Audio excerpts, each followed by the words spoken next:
Yo sahabat sektor 7 dan para manhwa lovers, jumpa lagi bersama Mimin ya guys. Kali ini Mimin akan membawakan Limit Breaker season kedua. Sebelum kita masuk ke videonya, jangan lupa dukung Mimin dengan tekan tombol like, subscribe, komen, dan juga share videonya ya guys. Jika ada yang mau traktir kopi boleh juga ya guys, link ada di deskripsi.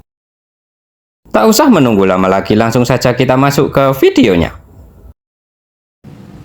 Pada video kali ini diceritakan bahwa setelah selesai diam-diam membantu Bongsun agar aman saat masuk ke dalam dungeon, saat ini terlihat Kipong bersama keluarganya sedang makan bersama. Terlihat Ibu Kipong bertanya kepada Bongsun apa yang telah membuatnya sesenang itu dan juga memastikan bahwa pekerjaan Bongsun tak berbahaya.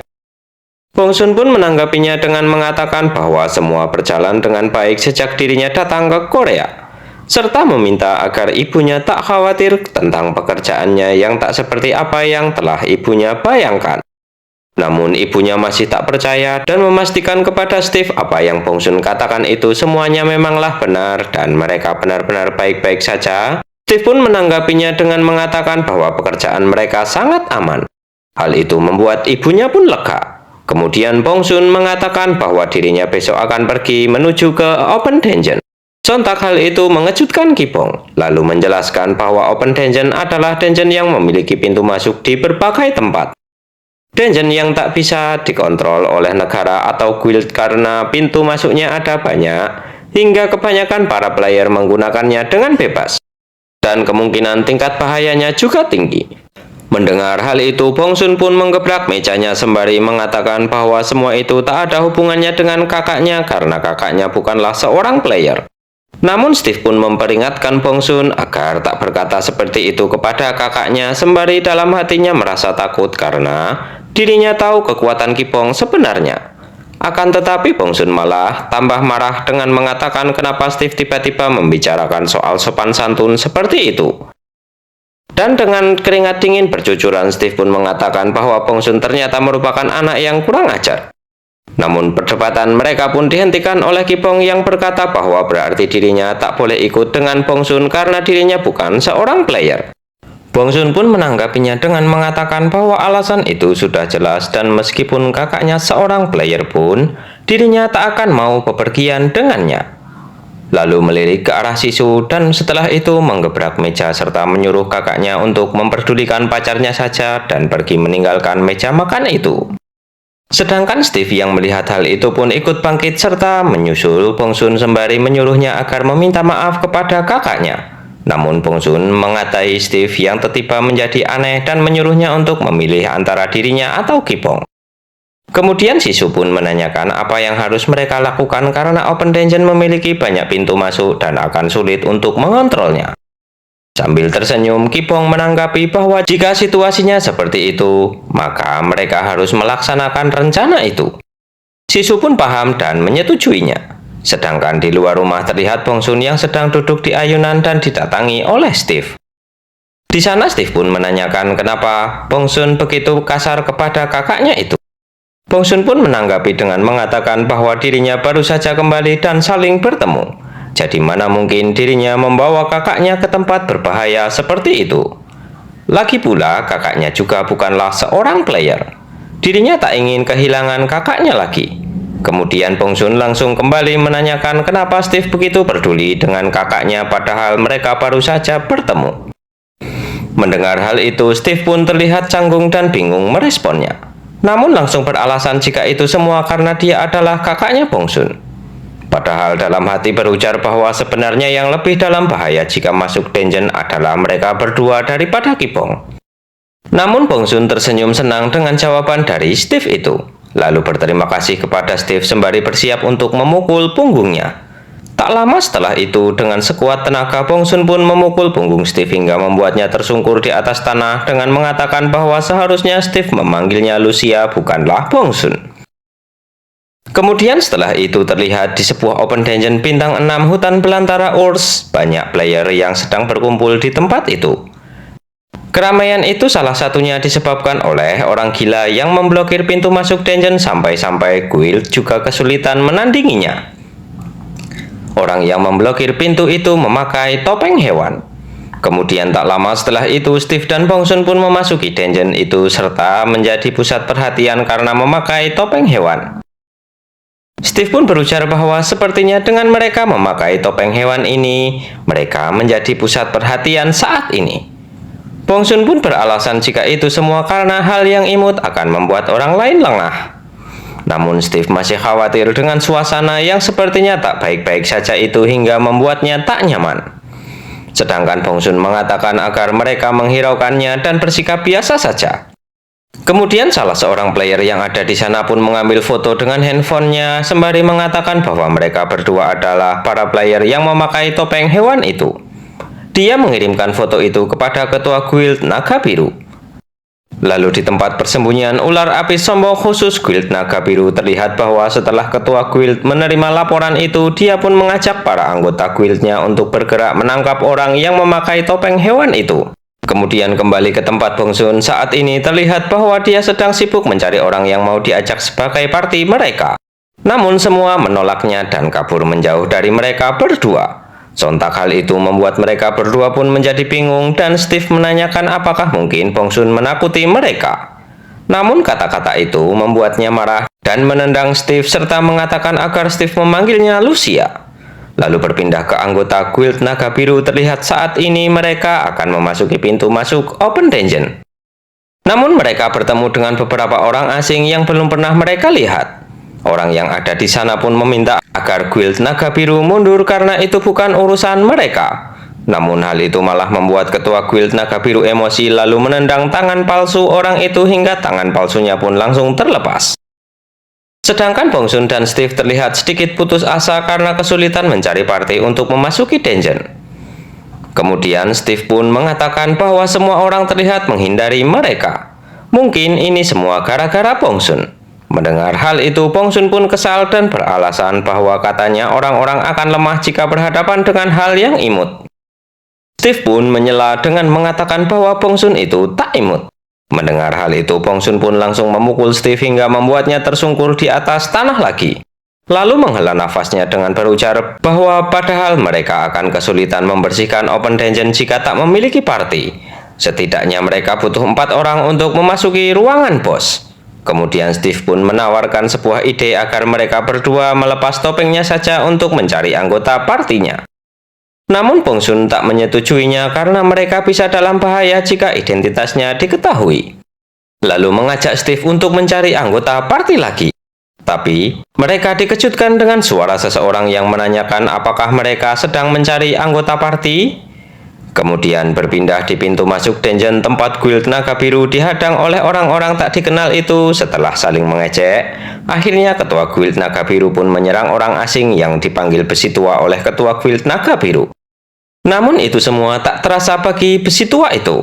Kemudian ketua guild Naga Biru pun mengejeknya bahwa dia bisa mengeluarkan limbah minyaknya jika banyak bertingkah seperti itu. Sebaliknya orang yang ada di hadapannya pun mengatakan bahwa dia duluanlah yang akan mengeluarkan darah. Bersamaan dengan hal itu, pria itu pun mencengkeram kaki ketua guild Naga Biru lalu membantingnya ke atas tanah berkali-kali dan melemparkannya ke arah anggota guild Naga Biru. Lalu berujar bahwa guild Naga Biru ternyata tak ada apa-apanya. Kemudian memerintahkan anggotanya untuk mencari orang yang memakai topeng hewan. Namun ketua guild Naga Biru pun mengagetkannya dengan mengatakan mau kemanakah mereka. Dan dengan muka kesalnya mengatakan bahwa mereka belum selesai bertarung. Sedangkan pria yang ada di depannya pun mengatakan bahwa rasa sakit yang akan dirasakan olehnya pasti akan berkurang jika dia tetap terbaring saja.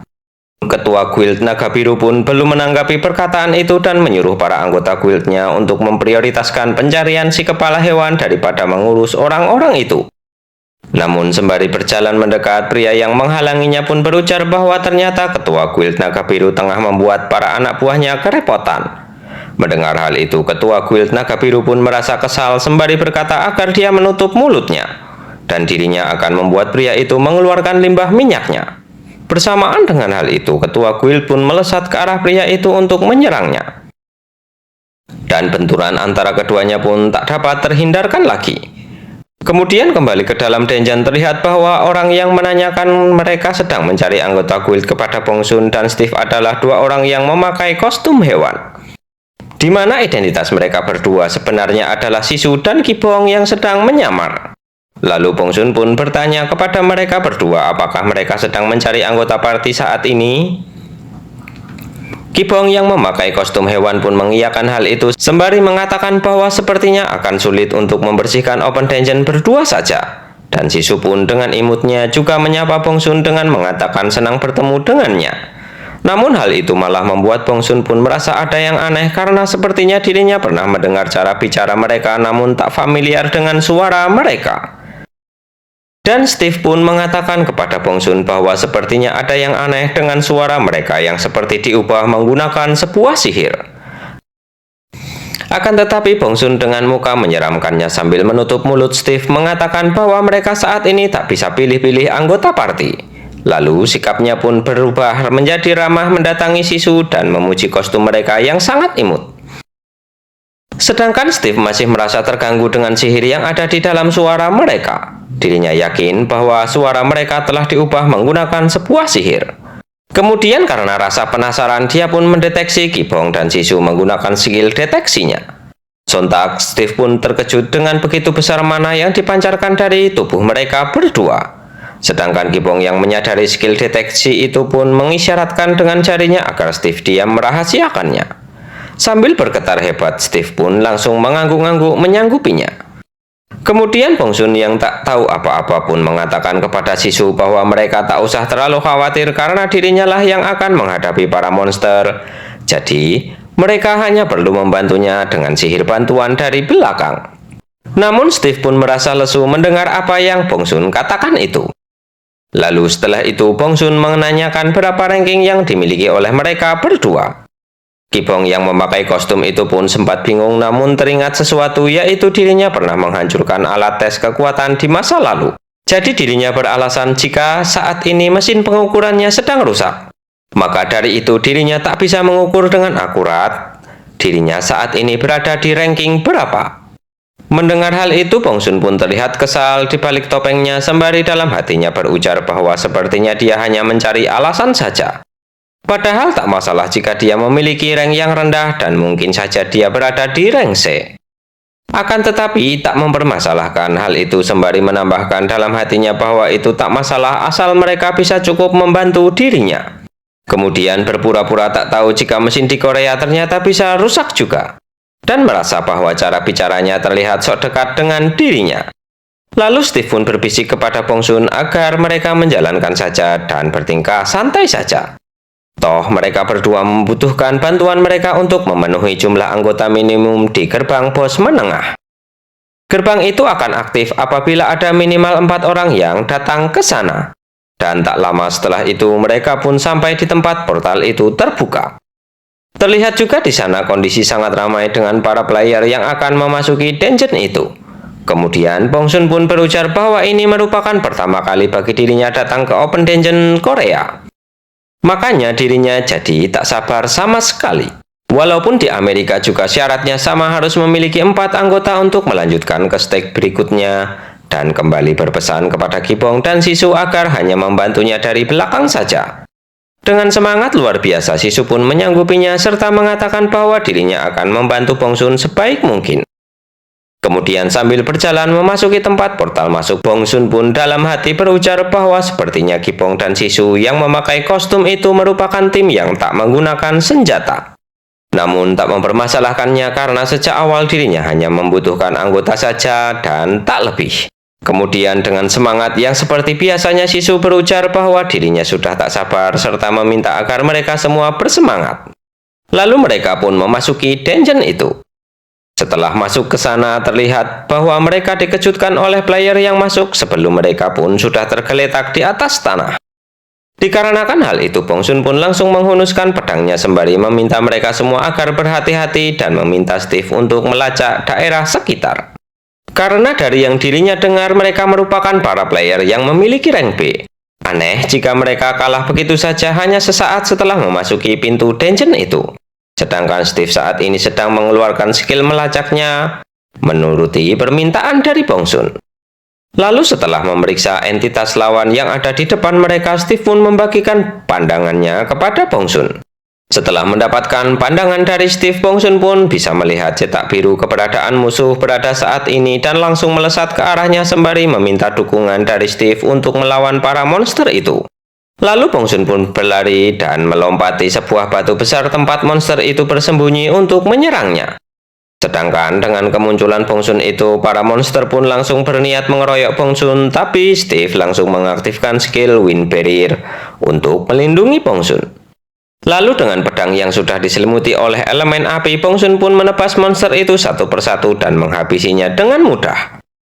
Kemudian Bongsun pun mengajak mereka untuk melanjutkan penjelajahan karena monster di tempat ini sudah dibereskan. Sisu pun memuji kehebatan Bongsun itu, namun Steve merasa ada yang aneh dan tak sengaja memanggil Kipong dengan panggilan kakak. Sontak hal itu membuat Kipong sedikit terkejut dan Steve pun dalam hati berujar bahwa seharusnya dia tak mengatakan hal itu karena Kipong melakukan hal ini agar identitas aslinya tak diketahui oleh Bongsun. Lalu mengatakan bahwa itu hanya kebiasaannya saja dan meminta maaf kepada Kipong. Kemudian setelah itu Steve pun berujar bahwa dirinya merasakan ada hal yang aneh dengan kemunculan beberapa player saja yang muncul di dekat pintu masuk dan tak terlihat mayat monster sama sekali. Dan para player yang datang ke tempat ini harusnya bisa mengalahkan monster-monster itu dengan mudah dan bukan merupakan player yang akan dengan mudah dikalahkan meskipun diserang secara tiba-tiba. Jadi dirinya menduga pasti ada hal lain yang telah terjadi. Namun suasana itu dipecahkan oleh Sisu yang hampir keceplosan memanggil Kipong dengan namanya yang membuat Bongsun pun merasa curiga karena sepertinya pernah mendengar cara bicara dari Sisu itu. Sisu pun terlihat gugup dan mengalihkannya dengan mengajak mereka untuk segera berangkat. Lalu Bongsun pun meminta agar Steve segera menuju ke arahnya. Kemudian di sisi lain di tempat itu terlihat ada seekor monster yang sedang mengamati Kipong dan yang lainnya lewat sebuah monitor sihir. Lalu tak lama setelah itu di belakang monster itu pun muncul sebuah portal dan keluarlah Snaker dari portal itu. Snaker menjelaskan kepada monster itu bahwa kedatangannya bukan untuk mengajaknya berkelahi, namun hanya ingin berbicara saja. Dirinya akan langsung mengatakan intinya saja bahwa bila monster yang ada di hadapannya inginkan adalah itu yang telah menghapus ingatan umat manusia, maka mereka berdua bisa menjadi seorang teman. Karena ada pepatah di bumi yang mengatakan kalau musuh dari musuh adalah seorang teman. Namun monster itu tak menghiraukan ucapan itu lalu pergi melalui portal dari tempat itu. Dan setelah kepergiannya, Snaker terlihat serius berkata bahwa di hari itu di mana ingatan semua umat manusia hilang, suatu entitas dengan energi besar di luar angkasa tertangkap. Awalnya dirinya mengira bahwa entitas itu yang menghapus ingatannya, namun ternyata bukan sama sekali. Karena itu terlihat permusuhan yang kuat terhadap itu. Lalu di negara ini ada sebuah perumpamaan yang berbunyi, memenangkan negara musuh dengan menggunakan kekuatan negara lain.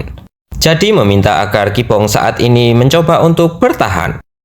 Karena berkat ingatannya yang telah dihapus oleh Kipong, dia pasti tak akan memiliki orang yang akan membantunya. Bagaimanakah kelanjutan ceritanya? Kita lanjutkan di video berikutnya ya guys. Terima kasih sudah menonton. Jumpa lagi dan bye-bye.